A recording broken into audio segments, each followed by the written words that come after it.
kekuatan di hidupku. Ku dapat di dalam-Mu.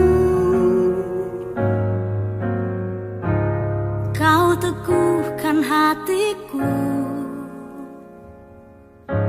Tiada yang mustahil bagimu.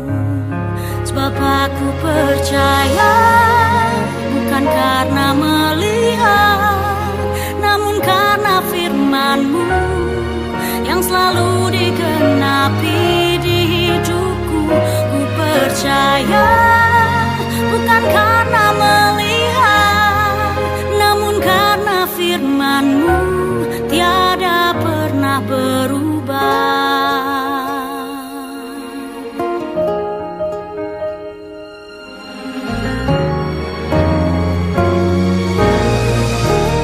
Kekuatan di hidupku, ku dapat di dalam-Mu. Kau teguhkan hatiku. Tiada yang mustahil bagimu.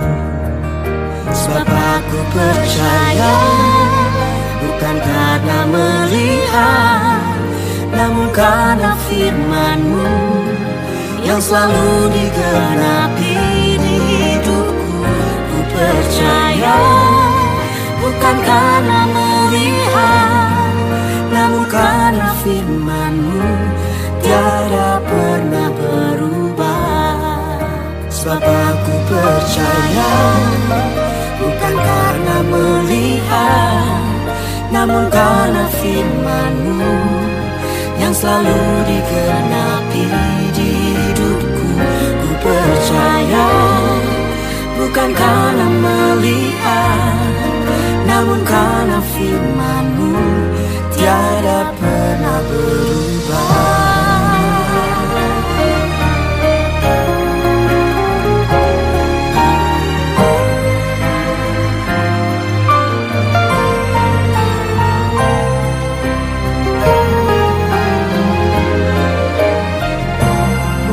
Sebab aku percaya, bukan karena melihat, namun karena firman-Mu yang selalu digenapi di hidupku. Ku percaya, bukan karena melihat, namun karena firman-Mu tiada pernah berubah. Namun karena firman-Mu tiada pernah berubah.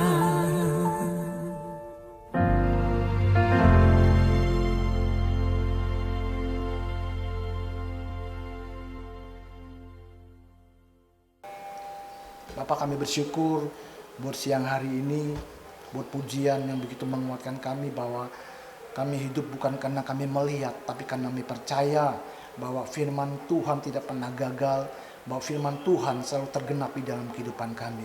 Terus siang hari ini kami mau dengar akan kebenaran firman-Mu ya Bapak. Berfirmanlah di tengah-tengah kami mengucap syukur di dalam nama Tuhan Yesus Kristus. Haleluya. Amin. Selamat siang Bapak Ibu. Shalom. Kyung Hee Fat Chai. Di mana ini hari kedua kita sebagai orang Tionghoa kita merayakan hari Xinjia. Selamat Xinjia Kyung Hee bagi saudaraku sekalian yang merayakannya. Ya, kita tahu budaya daripada leluhur kita orang-orang Tionghoa yang dari Tiongkok, di mana hari Xinjia ini di mana kita ucapan syukur kepada Tuhan atas segala apa berkat yang telah Tuhan berikan kepada setiap kita, di mana malam sebelum Xinjia kita masak, kita makan bersama. Kemudian ketika hari Xinjianya kita saling menghormati satu dengan lain, kita saling meminta maaf satu dengan yang lain, dan kita saling membagi angpau. Yang lebih tua memberi angpau kepada yang muda, dan kita saling saudaraku saling menerima kelebihan dan kekurangan satu dengan lain, satu keluarga kita dan kepada orang-orang sekitar kita, saudaraku. Ada amin. Nah, bukankah firman Tuhan di Mazmur berkata, ketika kita hidup rukun, maka Tuhan akan memerintah berkatnya atas setiap rumah tangga saudari dan saya. Ya, saya percaya ketika kita hidup saling mengasihi, saling menghormati, cinta akan damai segala sesuatu, kita percaya bukan hari Sintia aja, hari-hari yang kita lalui saudara, kita akan hidup di dalam kebahagiaan yang Tuhan berikan kepada saudara dan saya. Ada amin Bapak Ibu. Nah saudara, kita mau dengarkan benar firman Tuhan. Ya, firman Tuhan di Ibrani berkata bahwa firman itu hidup dan kuat. Ya. Ketika kita membaca firman, nah, tidak sedikit kebanyakan daripada kita saudaraku, apa yang firman Tuhan katakan ini kadang-kadang bertolak belakang dengan apa yang kita hadapi hari-hari ini. Ya. Kadang-kadang sebagai orang percaya, di sini masalah yang paling terbesar dalam kehidupan kita untuk apa saudara? Untuk kita mempercayai kebenaran daripada firman Tuhan itu sendiri. Ya. Untuk itu mungkin hari ini kita ada mengalami hal yang kurang baik dalam kehidupan kita saudara. Tapi saya mau katakan kepada Bapak Ibu bahwa apapun yang kita hadapi hari ini itu tidak permanen.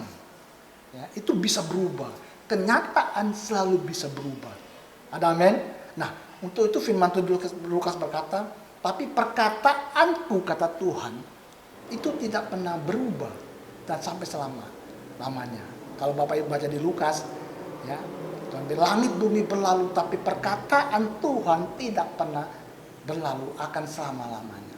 Saudara lihat matahari itu saudaraku, dia menyinari bumi, dia memberi kehidupan buat semua makhluk yang ada di muka bumi ini. Sampai matahari ini juga lenyap, Alkitab berkata bahwa perkataan Tuhan, firman Tuhan itu selama-lamanya. Ya. Dan Bapa kita yang perkasa juga di Yeremia 1:24 ayat 12 berkata apa? Aku segera melaksanakan firmanku. Kapan saudara? Ketika ada orang yang mempercayainya. Markus 9:23 juga berkata, tidak ada mustahil bagi orang yang percaya saudara.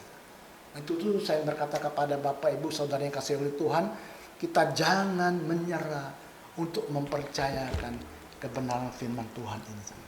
Ada amin? Karena firman ini adalah cermin rohani. Firman ini adalah perkataan yang diilhami oleh Allah sendiri, yang diberikan kepada nabi dan rasul-rasul saudara. Ya, kalau Bapak Ibu baca di Yohanes, firman itu adalah Allah, Allah itu adalah firman itu sendiri saudara. Ada amin?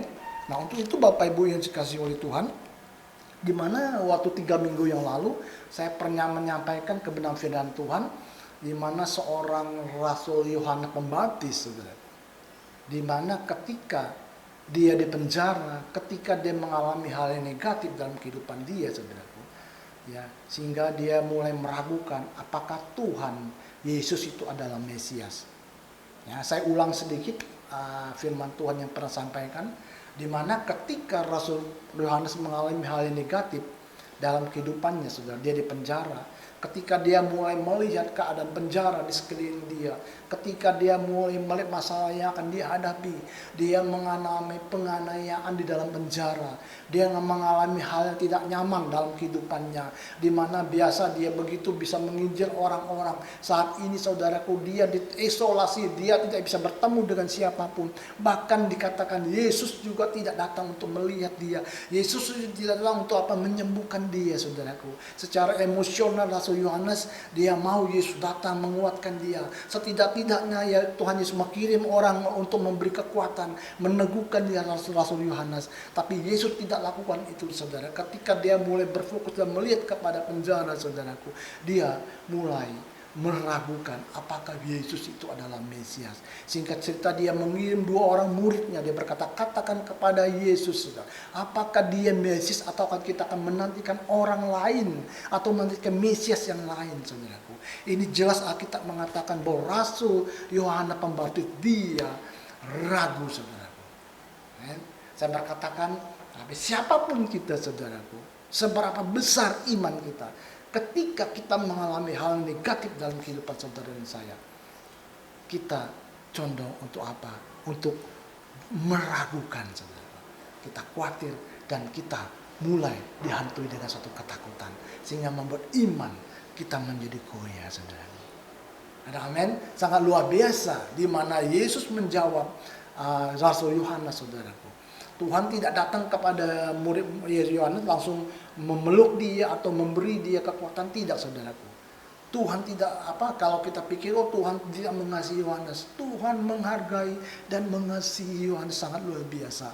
Dia tidak memenuhi secara emosional daripada Rasul Paulus, saudaraku, tetapi dia membawa sesuatu yang sangat-sangat dibutuhkan oleh Rasul Yohanes, yang dia pernah mengenal dan dia tahu bahwa firman Tuhan itulah yang sangat berkuasa dalam kehidupan dia.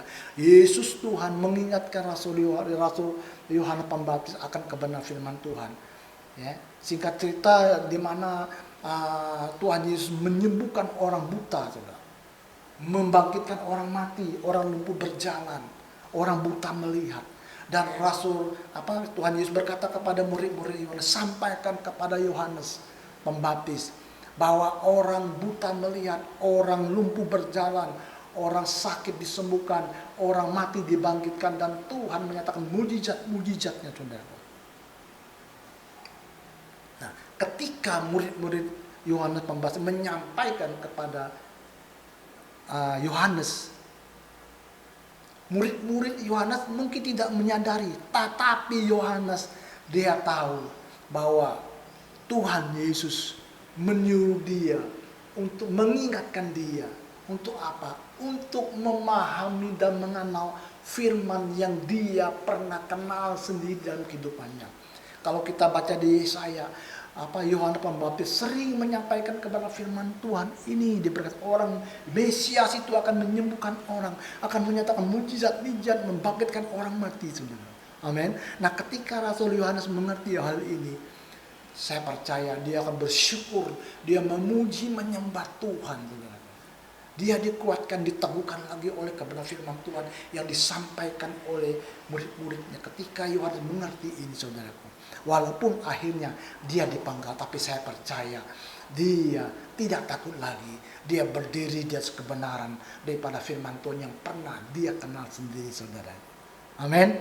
Nah, saudaraku, begitu dengan Rasul Petrus, ketika dia berfokus kepada Tuhan Yesus, saudaraku, dia berjalan di atas air. Tetapi ketika dia mulai melihat keadaan di sekeliling dia, saudara, di mana ombak begitu besar, angin begitu kencang, maka Petrus tenggelam. Amin. Nah, di situ, saudaraku, saya mau melanjutkan firman Tuhan ini, di mana firman Tuhan ini sangat-sangat penting dan sangat-sangat luar biasa untuk kita Untuk kita mempelajari, merenungkan kebenaran dan menerapkan dalam kehidupan saudara dan saya. Dan firman Tuhan ini yang akan mengubah hidup kita, saudaraku. Ada amin? Nah, saya ambil firman Tuhannya di Kisah Para Rasul, saudaraku, 20, di mana firman Tuhan ini berbicara mengenai Rasul Paulus, saudara, ketika dia ada di Efesus dan dia akan perpisahan dengan jemaat-jemaat di Efesus, maka dia menitip pesan kepada para penetua yang ada di Efesus, saudara. Bapak Ibu bisa baca Kisah Para Rasul 20 ayat 1 sampai 32. Tapi saya baca ayat 28-nya, saudaraku. 29 dan 31 sampai 32. Firman Tuhannya bicara seperti ini. Ayat 28, ya. Saya bacakan firman Tuhannya, Bapak Ibu. Karena itu jagalah dirimu dan jagalah seluruh kawanan, karena kamulah yang ditetapkan Roh Kudus menjadi penilik untuk mengembalakan jemaat Allah yang diperolehnya dengan darahnya sendiri, anaknya sendiri. Ayat 29, aku tahu bahwa segala sesuatu, ayat 29, aku tahu di bawah sesuatu aku pergi, serigala-serigala yang ganas akan masuk di tengah-tengah kamu dan tidak akan menyayangkan kawanan itu. Bahkan dari antara kamu sendiri akan muncul beberapa orang dengan ajaran palsu. Mereka berusaha menarik murid-murid dari jalan yang benar dan supaya mengikuti mereka. Saya loncat, saudaraku, bahwa ayat ke-32. Dan sekarang aku menyerahkan kamu kepada Tuhan dan kepada firman kasih karunia-Nya yang berkuasa membangun kamu dan menganugerahkan kepada kamu bagian yang ditentukan bagi semua orang yang telah dikuduskannya. Nah, Bapak Ibu ini sekalian Tuhan, di mana Rasul Paulus dia menyerahkan jemaat-jemaat di Efesus kepada siapa saudara? Kepada Tuhan pada firman anugerahnya. Kenapa saudaraku? Karena firman inilah yang berkuasa untuk apa? Untuk membangun seluruh mereka, menganugerahkan kepada setiap mereka, karena supaya mereka tahu bahwa apa yang telah diberikan dan ditentukan bagi setiap mereka orang-orang yang sudah dikuduskan. Nah, Bapak Ibu dikasih Tuhan, nah kita sebagai pembicara, Pak Bagus juga sebagai gembala saudaraku, ya kita tidak tahu besok, minggu, bulan, tahun, dan hari-hari yang ke depan. Tapi Alkitab berkata bahwa keadaan di akhir zaman tidak akan lebih baik saudaraku. Tetapi kami menyerahkan saudara dan saya, seperti Rasul Paulus menyerahkan firman kasih karunia-Nya kepada Bapak, Ibu, dan saya. Kenapa? Karena firman inilah yang berkuasa untuk apa? Untuk membangun kita saudara, menganugerahkan kepada saudara dan saya. Kita mengerti apa yang telah ditentukan, yang telah diberikan Tuhan melewat janji-janji dalam kedalam firman Tuhan kepada saudara dan saya. Kita orang-orang yang sudah dikuduskan, yang sudah dibenarkan oleh Allah sendiri. Ada amin Bapak Ibu? Nah, Bapak Ibu dikasihi Tuhan, tapi masalahnya sering kali saudara, kita gereja Tuhan, kita lebih memilih mengejar yang namanya manifestasi khusus saudara. Kita lebih mengejar yang yang kelihatan seperti apa? Seperti penglihatan, seperti nubuatan saudaraku, seperti apa? Mujizat-mujizat. Kalau orang berkata, "Oh, Alkitab bisa mengeluarkan minyak, ada debu-debu serbuk emas," saudaraku. Ini yang lebih lagi kita lebih kita kejar dalam kehidupan saudara dan saya. Kalau kita disuruh memilih firman Allah dan manifestasi khusus saudaraku, kebanyakan orang memilih manifestasi khusus saudaraku. Amin. Tapi sebenarnya nanti kita lanjut ke firman Tuhan ini saudaraku. Kenapa? Karena Petrus menyatakan bahwa firman Tuhan saudara, ini adalah cara yang paling tertinggi kita untuk meresponin Allah saudara. Ada amin. Nah, kita lihat apa yang Petrus katakan kepada saudara dan saya. Bagaimana kalau kita disuruh memilih, kita mesti memilih firman Tuhan saudaraku. Nah, firman Tuhan saya bacakan di 2 Petrus 1 ayat 16, 17, 18 dan 19 saudara. Saya bacakan saudaraku. Ya, Petrus menyatakan di 2 Petrus 1 ayat 16 saudara, sebab kami tidak mengikuti dongeng-dongeng isapan jempol manusia. Ketika kami memberitakan kepadamu kuasa dan kedatangan Tuhan kita, Yesus Kristus sebagai Raja, tetapi kami adalah saksi mata dari kebesarannya. Kami menyaksikan bagaimana ia menerima kehormatan dan kemuliaan dari Allah Bapa ketika datang kepadanya suara dari yang maha mulia yang mengatakan, "Inilah anak yang kukasihi, kepadanya lah aku berkenan." Suara itu kami dengar datang dari surga ketika kami bersama-sama dengan dia di atas gunung yang kudus. Nah, Rasul Petrus mau mengatakan kepada saudara dan saya bahwa apa saudaraku? Bahwa Petrus baru saja dia berbicara tentang bagaimana dia melihat Yesus yang mengeluarkan cahaya. Dia melihat awan kemuliaan datang menaungi Tuhan Yesus saudara. Dia melihat dengan dua orang temannya saudaraku. Ya, dia mendengar sebuah suara dari surga yang mengatakan, "Inilah anakku yang kukasihi," saudaraku. Ya, dan Petrus juga dia melihat bagaimana Tuhan Yesus membangkitkan Lazarus dari kematian. Sudah 4 hari saudaraku. Yesus membangkitkan Lazarus. Kalau saudara Bapak Ibu baca di Markus 17 saudaraku. Ya, kemudian dia melihat bagaimana Tuhan Yesus mencelikkan mata Bartimeus yang buta saudaraku. Ya. Yohanes 11 ayat 43 dan 44. Dia melihat kuasa alam menyembuhkan orang yang lumpuh dan membuatnya berjalan kembali saudara. Di Kisah Para Rasul bagaimana orang lumpuh berjalan saudaraku. Amin. Petrus telah melihat semua ini. Dia sedang menceritakan firman tadi kita baca. Apa yang telah disaksikan dengan mengatakan, inilah membuktikan apa yang telah kami saksikan dengan itu nyata adanya. Nyata ada. Mereka melihat, mereka mengalami secara nyata apa yang Yesus lakukan bersama dengan mereka, saudaraku. Ada amin? Nah, selanjutnya saudara, tapi kemudian dia kembali, Petrus berkata, kami memiliki sesuatu yang lebih baik dan dari semuanya itu. Petrus bilang kami memiliki sesuatu yang lebih baik dari semua apa yang kami lihat, kami saksikan dengan mata jasmani kami. Apa yang lebih baik itu, saudaraku? Ya, nah ayat 19-nya berkata seperti ini.